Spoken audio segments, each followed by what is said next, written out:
28 commissaires européens, un par pays membre, avec des portefeuilles attribués, économie, environnement ou encore justice, un peu à l'image de nos ministres nationaux, mais avec de grandes spécificités.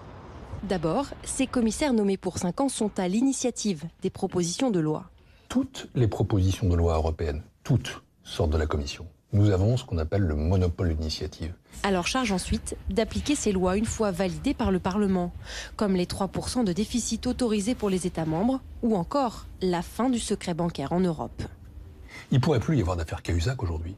On saurait tout de suite qu'il a eu ou qu'il avait eu un compte en Suisse immédiatement sans avoir de demande à faire. Autre réalisation phare de cette commission, les amendes records infligées aux géants américains par la commissaire à la concurrence. Amazon, Google ou encore Apple avec 13 milliards d'euros à verser à l'Irlande pour cause d'évasion fiscale. L'entreprise qui ne paye pas ses taxes sera plus concurrentielle. Elle peut proposer de meilleurs prix ou même une meilleure rétribution à son patron. Mais elle ne joue pas le jeu et c'est pas juste, car on a besoin d'impôts pour nos routes, notre système de santé, notre éducation, tout ce qui fait qu'une société fonctionne. Et côté rémunération, c'est 20 832 € bruts par mois, un très bon salaire. D'ailleurs, la commissaire danoise s'est déjà portée candidate pour un second mandat, car la nouvelle commission sera choisie par les États membres en fonction de la majorité obtenue au Parlement.